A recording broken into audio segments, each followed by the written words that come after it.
The smell hit Marcus first, sweet decay mixed with something metallic that made his throat constrict. He'd been exploring abandoned buildings for 7 years, documenting forgotten places for his YouTube channel, but nothing had prepared him for what waited in the basement of the Whitmore Psychiatric Hospital.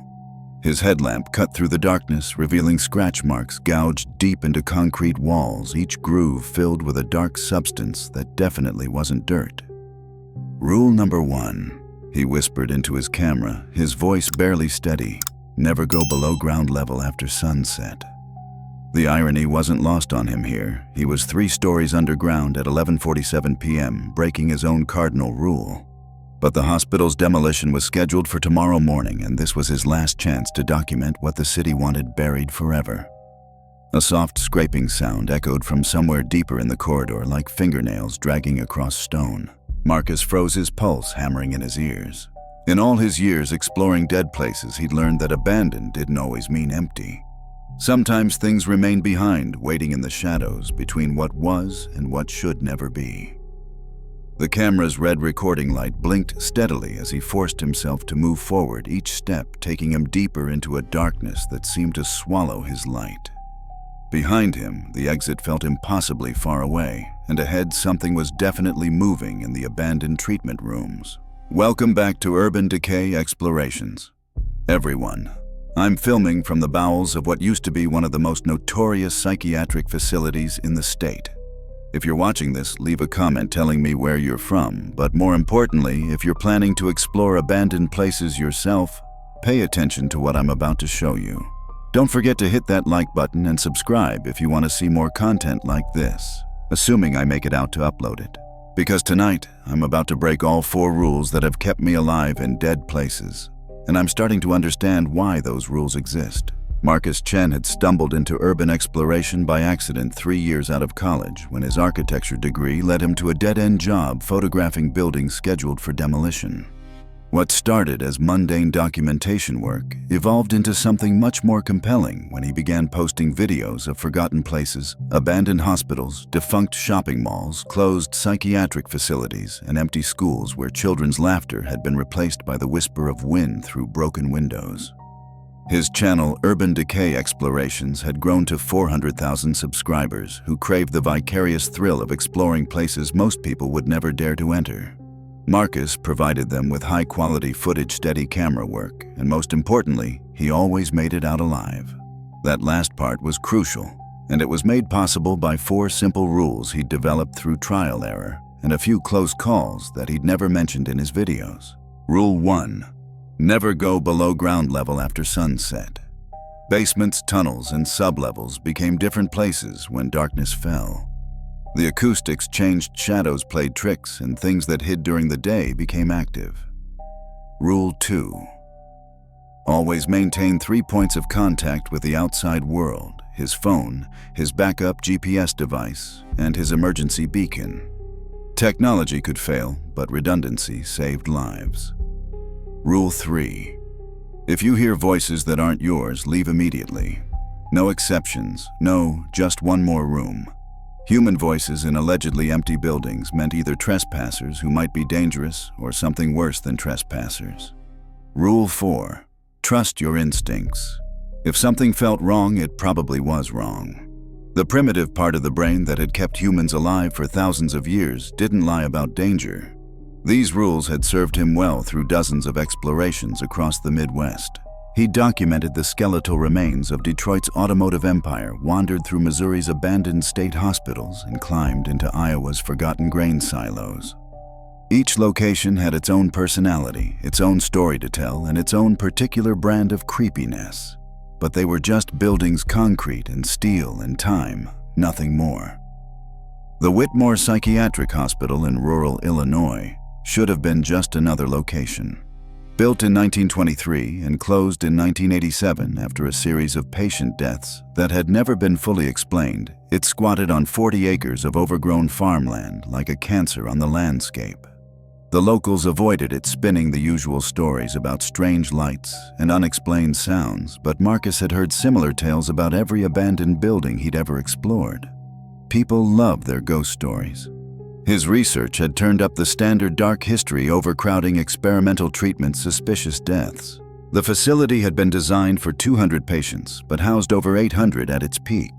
The basement levels, originally intended for storage and utilities, had been converted into additional treatment rooms where the hospital's most disturbed patients received intensive therapy. Records from those basement treatments were notably absent from the state archives.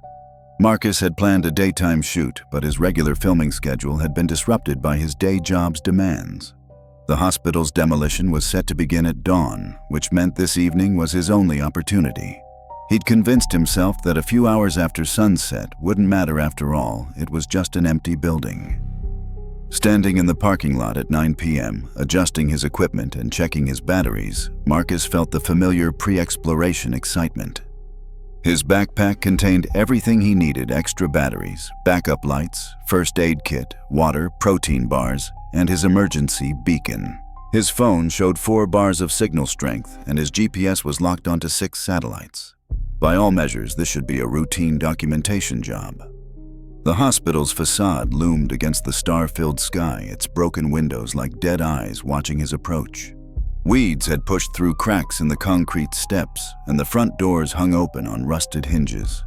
Graffiti covered the lower walls, mostly the usual urban explorer tags and teenage bravado. Nothing unusual. As he stepped through the entrance, Marcus felt the building's atmosphere settle around him like a heavy blanket.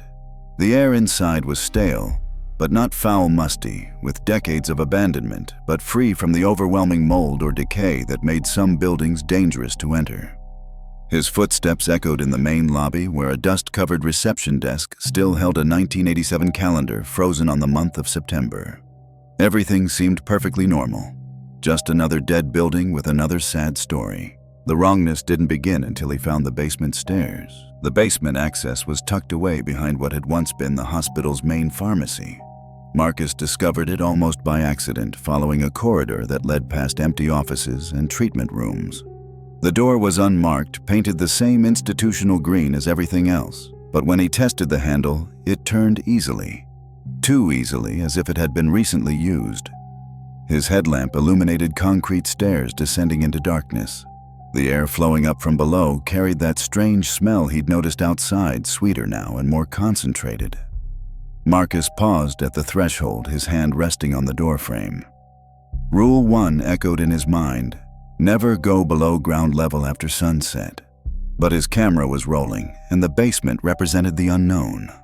His subscribers lived for this kind of content, the places within places, the hidden areas that most urban explorers never found or never dared to enter.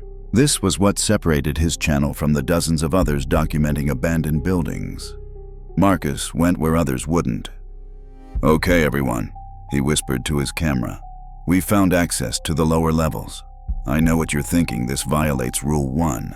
But we're already here. The building comes down tomorrow, and this might be our only chance to see what they kept hidden down there." He forced a smile that felt more confident than he actually felt. Besides, what's the worst that could happen in an empty building? The stairs were solid, surprisingly well maintained compared to the deteriorating conditions above. As Marcus descended, his footsteps created a rhythmic echo that seemed to continue just a fraction of a second too long, as if someone else was walking in perfect synchronization just out of sight. He paused twice to listen, but heard only silence. The basement level was larger than he'd expected, stretching in multiple directions from the bottom of the stairs. His light revealed a central corridor lined with doors, each marked with a number but no other identification. The walls were the same institutional green as upstairs, but down here the paint seemed newer, less affected by time and neglect. "This is incredible," Marcus murmured, panning his camera along the corridor. "The basement level is in much better condition than the main floors. It's almost like someone's been maintaining it." That observation should have triggered alarm bells, should have sent him immediately back up the stairs. Instead, it fueled his curiosity. The first few rooms were empty, small spaces that might once have been offices or storage areas. But as Marcus moved deeper into the basement, the rooms began to change. Treatment rooms, he realized, recognizing the bolts in the floor where restraint equipment had been mounted. Some rooms still contained furniture, metal tables with leather straps hanging loose cabinets filled with instruments that belonged in a museum of medical horrors. In one room, Marcus found patient files scattered across the floor. The papers were remarkably well preserved, protected from moisture and decay by the building's design.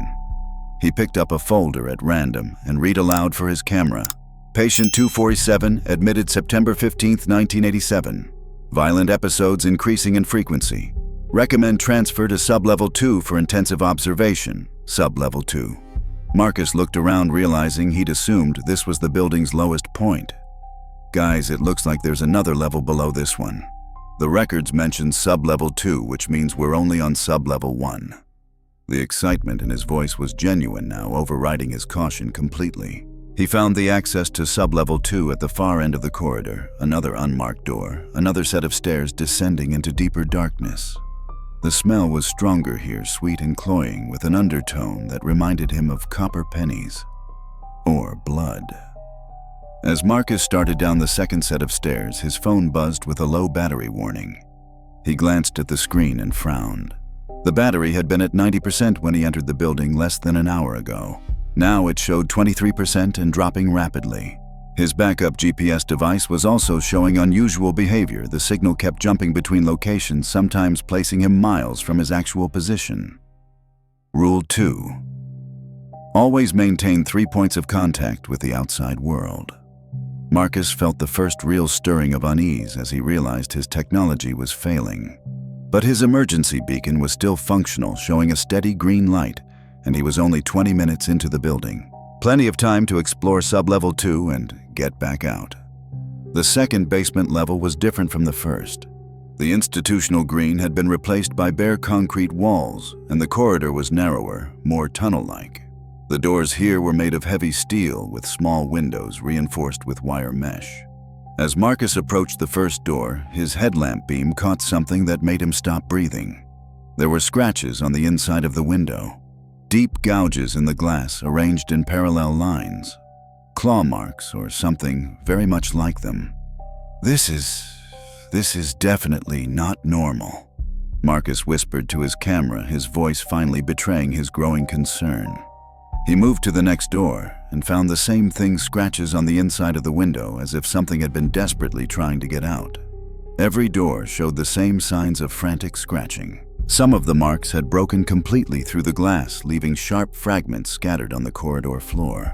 Marcus knelt to examine the glass more closely and noticed dark stains on some of the fragments. When he touched one of the stains with his finger, it came away red. Fresh blood. The wrongness hit him all at once, a wave of primal fear that made his skin crawl and his heart race. This wasn't just an abandoned building anymore. This was something else. Something that had been waiting in the darkness below the world, and he had walked right into it.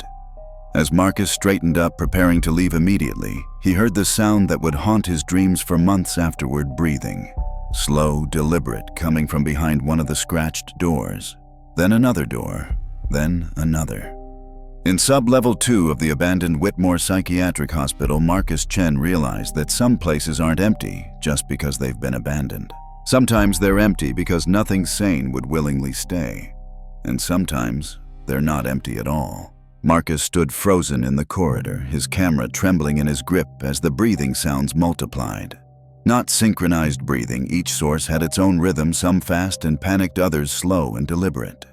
The sounds were definitely coming from behind the steel doors, which should have been impossible. The hospital had been abandoned for over 30 years. His rational mind scrambled for explanations. Homeless people maybe, or other urban explorers who had found their way into the basement levels. But homeless people didn't leave fresh blood on broken glass, and other explorers would have responded when he called out. Marcus tried anyway, his voice cracking as he shouted, "Hello? Is someone there? I'm just documenting the building. I'm not here to cause trouble." The breathing stopped.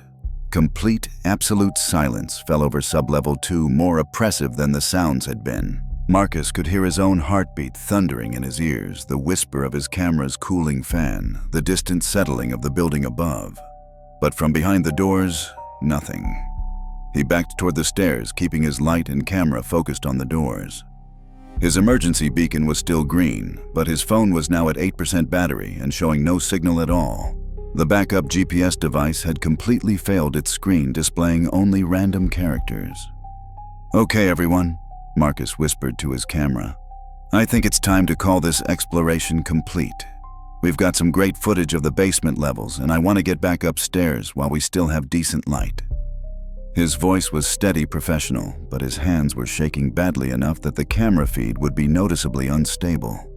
As he reached the bottom of the stairs leading back to sub-level 1, Marcus heard the first door open behind him. The sound was unmistakable, the heavy clank of a steel door opening on hinges that needed oil. He spun around his light, cutting through the darkness, but the corridor looked exactly the same. All doors appeared closed, all windows dark. But the sound had definitely come from somewhere behind him. Marcus started up the stairs, taking them 2 at a time. Behind him, another door opened. Then another.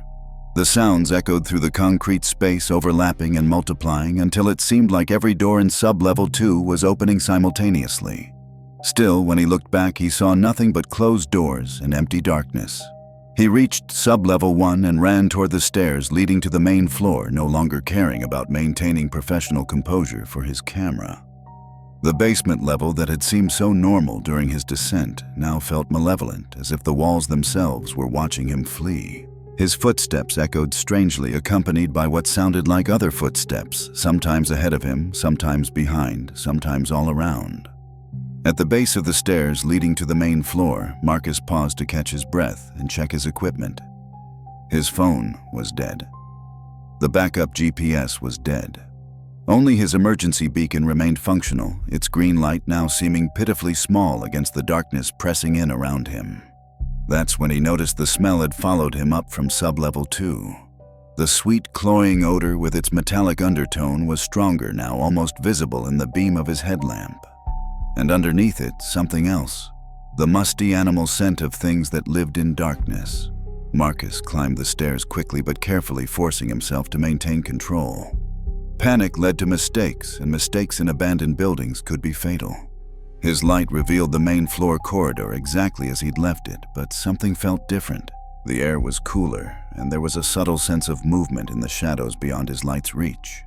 He retraced his path toward the main entrance, passing the same rooms he'd explored earlier. But as he walked, Marcus began to notice changes. Doors that had been closed were now open.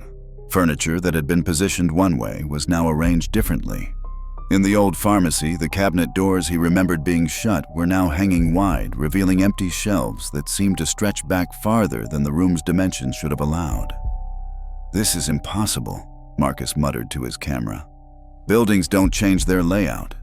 I'm just disoriented. Stress response. Perfectly normal." But his voice carried no conviction. The corridor seemed longer than it had during his initial exploration, stretching endlessly ahead of him. Marcus kept his light focused forward and walked steadily, fighting the urge to look over his shoulder at the sounds that seemed to follow him. Soft, scraping noises, the whisper of fabric against concrete, occasional wet sounds that his mind refused to identify. When he finally reached what should have been the main lobby, Marcus discovered that the front doors were closed. Not just closed, they appeared to be sealed with no visible handles or opening mechanism on the interior side. His light revealed smooth metal where the exit hardware should have been. Marcus ran to the doors, pushing and pulling with increasing desperation. The metal was solid, immovable, as if it had been welded shut from the outside.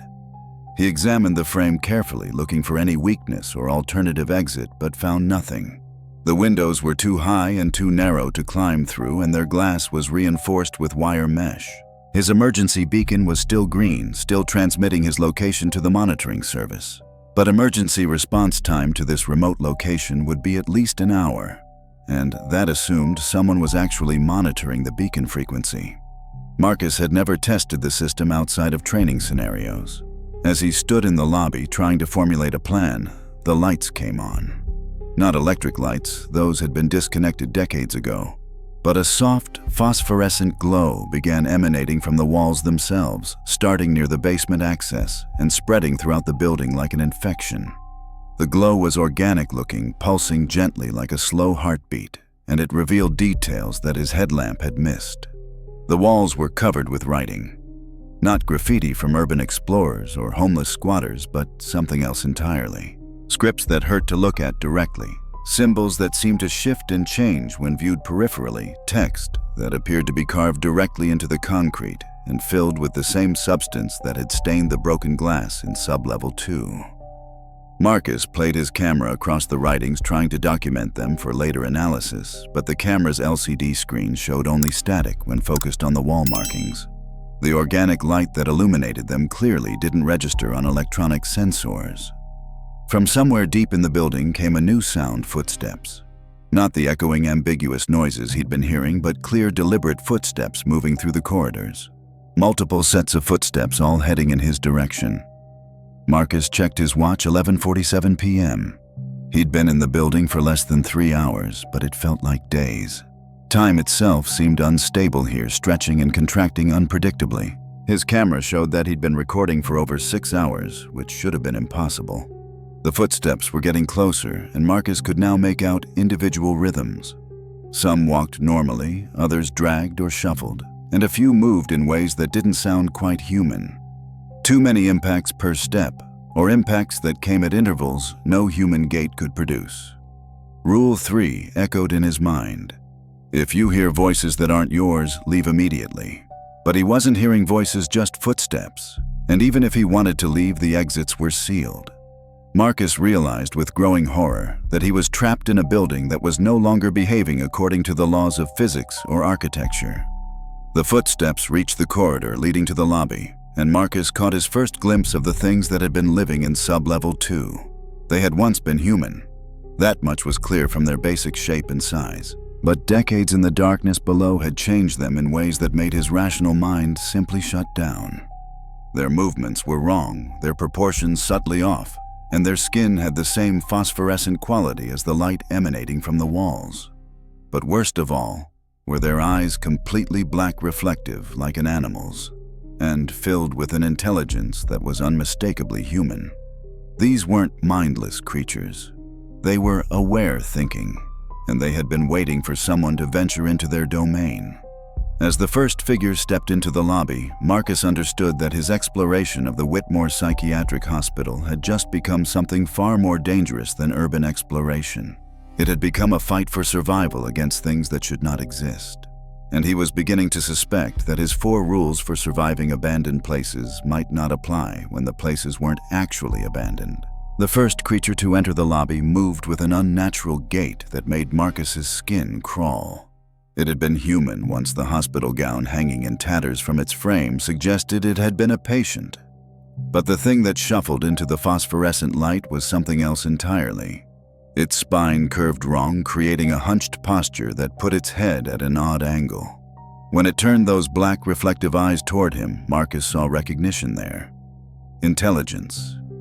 And hunger.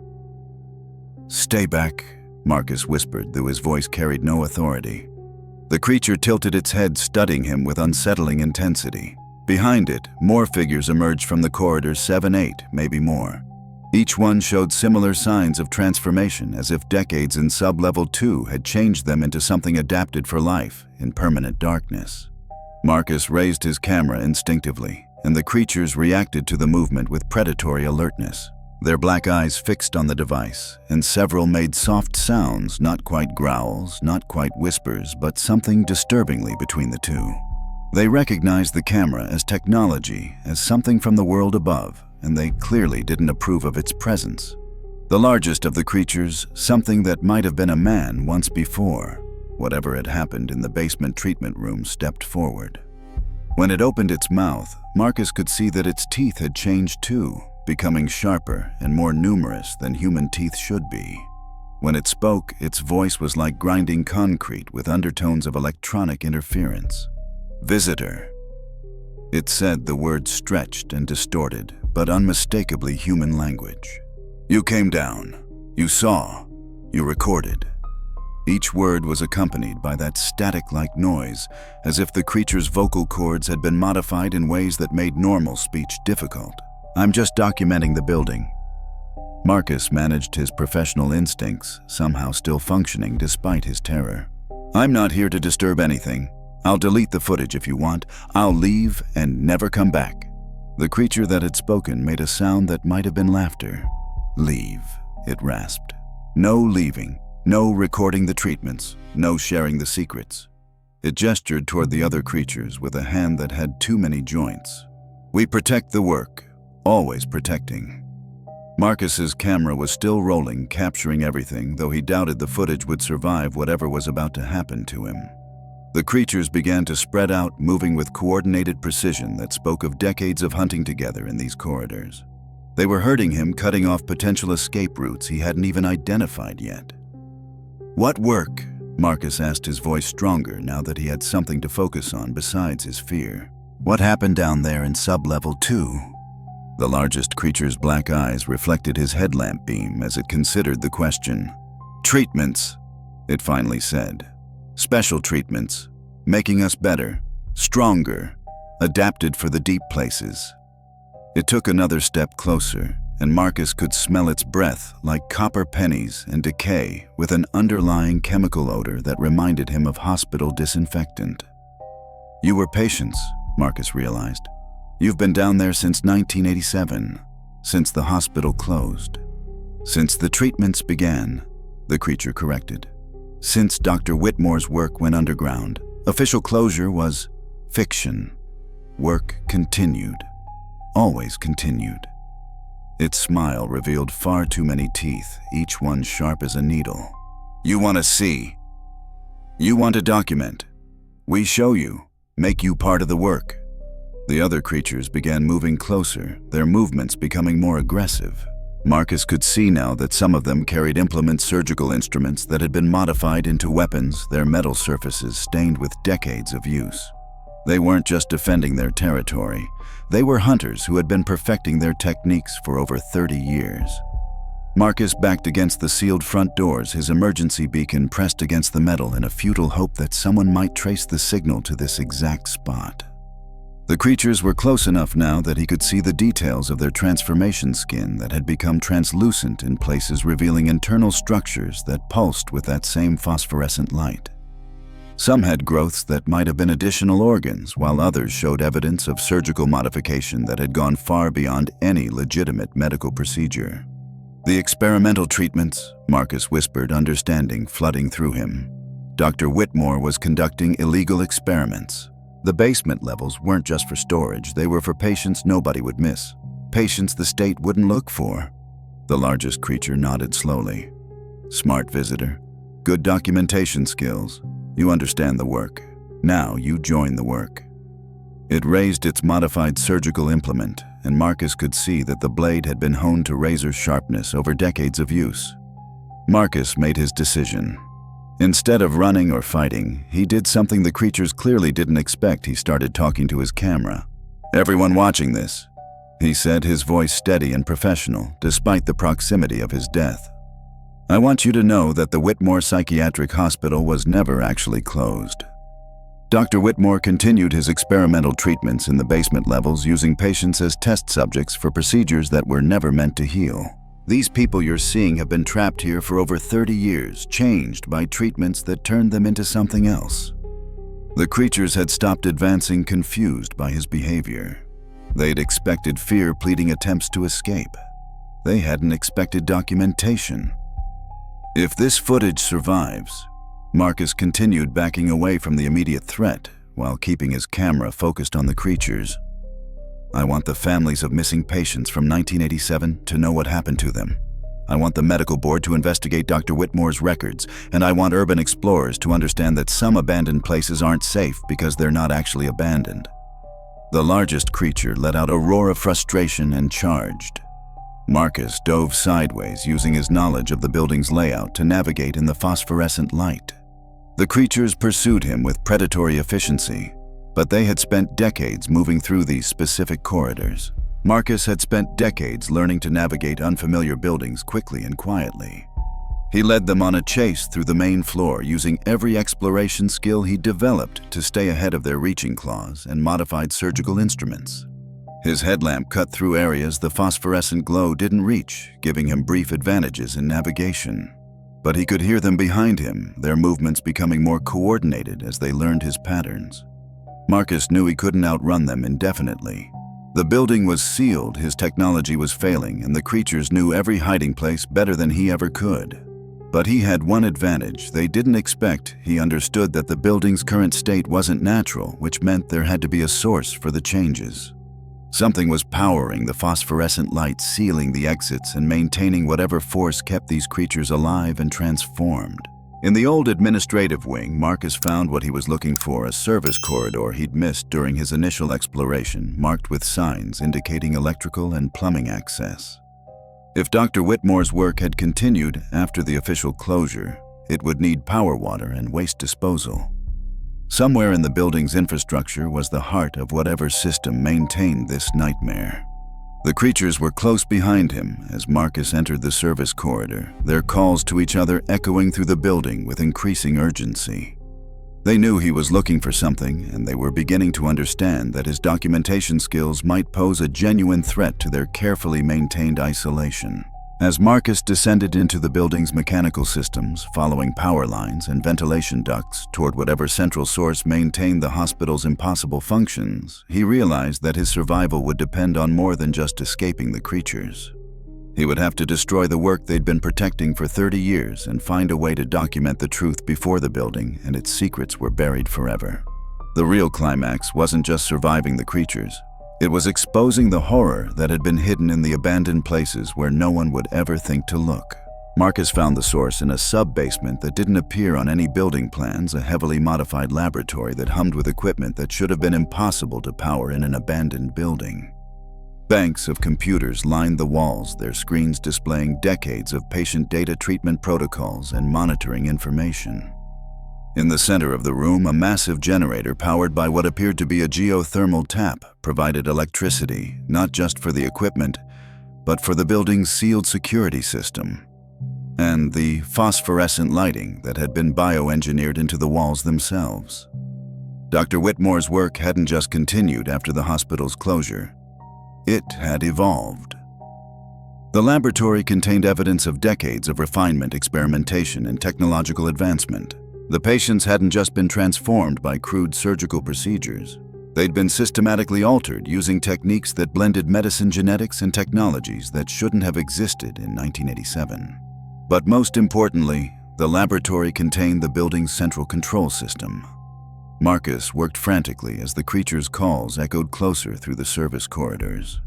His camera documented everything: the patient files showing systematic abduction and experimentation, the treatment protocols that violated every principle of medical ethics, the monitoring equipment that tracked each creature's physical and mental state over decades of captivity.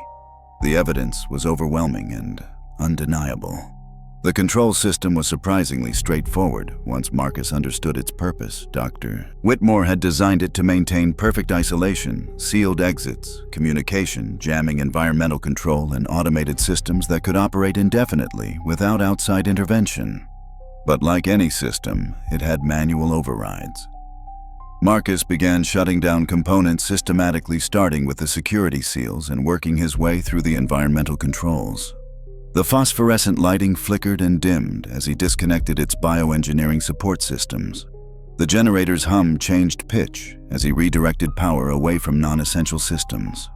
The creatures reached the laboratory just as Marcus finished uploading his footage to the emergency beacon's satellite uplink, a feature he'd never known existed until he found the laboratory's communication array.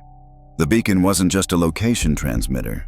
It was a complete data transmission system designed for exactly this kind of emergency documentation. The largest creature stood in the laboratory doorway, its black eyes taking in the decades of equipment that Marcus had methodically destroyed. For the first time since the encounter began, the creature looked genuinely afraid. "You don't understand," it rasped, its electronic voice, filled with something that might have been desperation. "The work protects us. Without the work, we become less. We fade. We die properly." Its surgical implement clattered to the floor as its transformed hands began to shake. Marcus looked up from the control system, his camera still recording.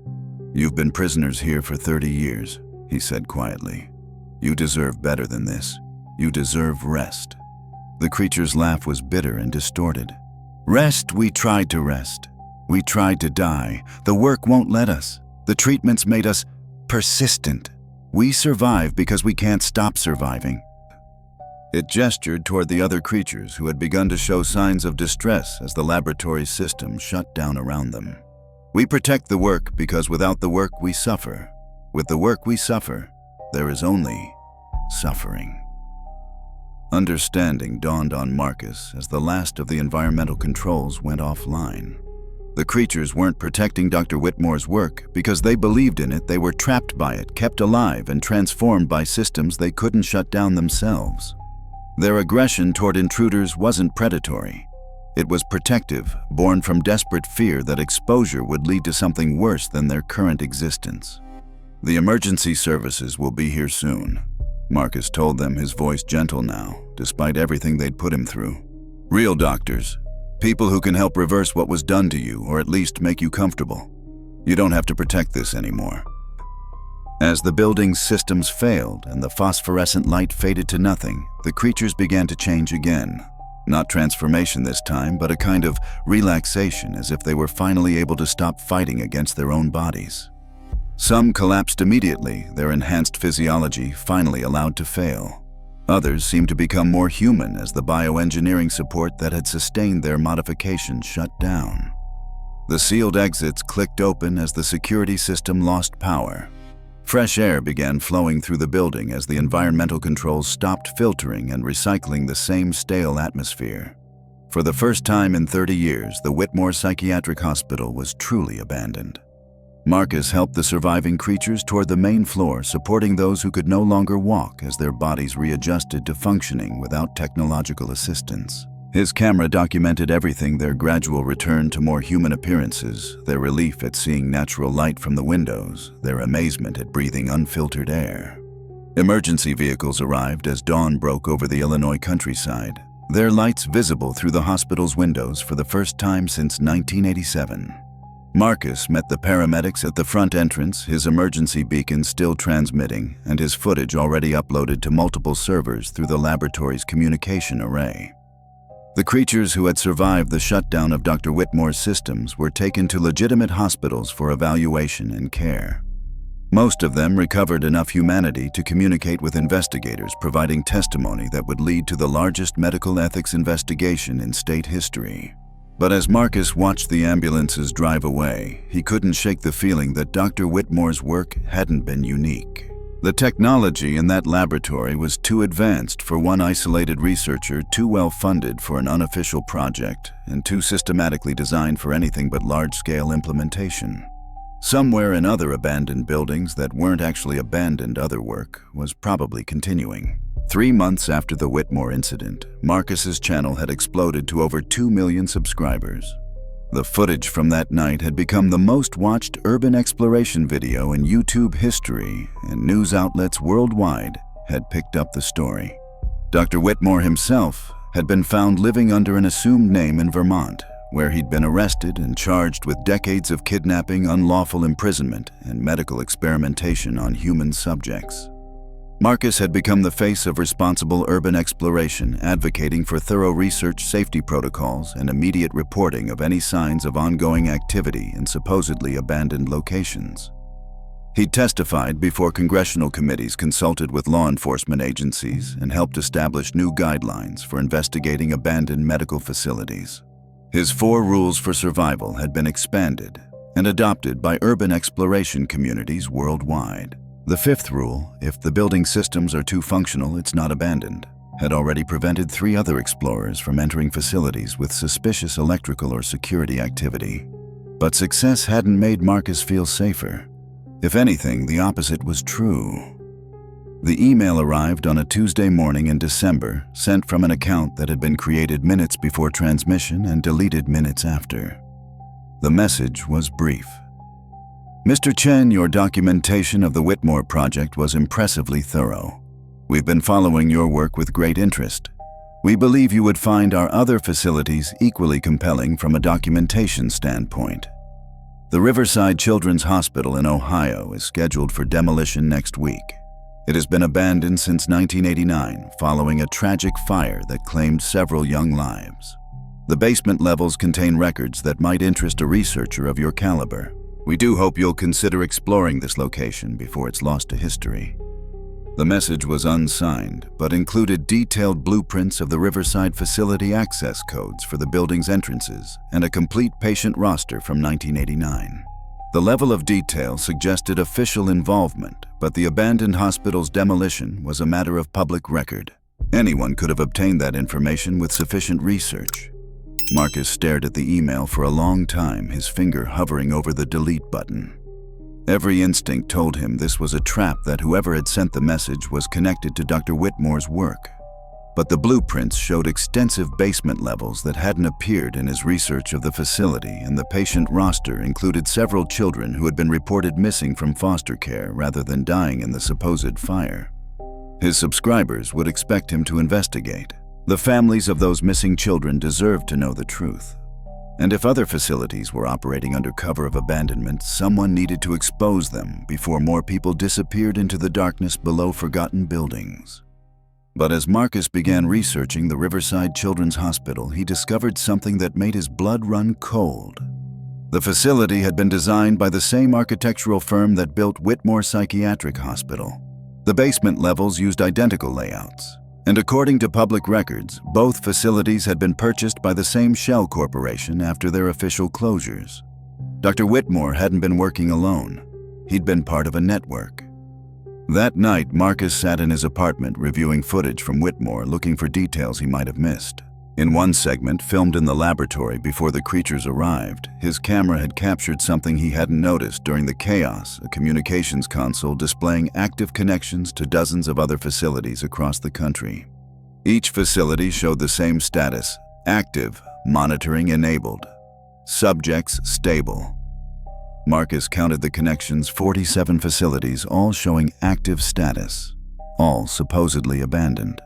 All containing subjects who were being monitored by whatever organization had taken over Dr. Whitmore's work. His phone buzzed with another email from another anonymous account. "The Riverside exploration is optional, Mr. Chen. Your documentation skills have already proven invaluable to our quality assurance program. We simply thought you might appreciate the opportunity to see our improvements since the Whitmore incident. The techniques have become much more refined, the subjects much more cooperative, and the security much more comprehensive. We've learned from Dr. Whitmore's mistakes." Marcus deleted the email and began packing his exploration equipment. His subscribers expected new content, the missing children's families deserved answers, and someone needed to document what was happening in the abandoned places that weren't actually abandoned. But as he loaded fresh batteries into his camera and checked his emergency beacon, Marcus realized that his exploration of Whitmore Psychiatric Hospital hadn't exposed a single rogue doctor conducting illegal experiments. It had revealed the existence of a vast network of facilities where people disappeared into basements that didn't exist on any official blueprints. And now the people running that network knew exactly who he was and what he was capable of documenting. His 4 rules for surviving abandoned places had kept him alive when he was just documenting forgotten buildings. But Marcus was beginning to understand that he was no longer just an urban explorer. He had become an investigator of places where people were taken to be forgotten, and the people running those places had just invited him to become their next subject. The question wasn't whether he would go to the Riverside Children's Hospital. The question was whether he would make it out alive to upload the footage, and whether anyone would believe what he found in the basements that officially didn't exist.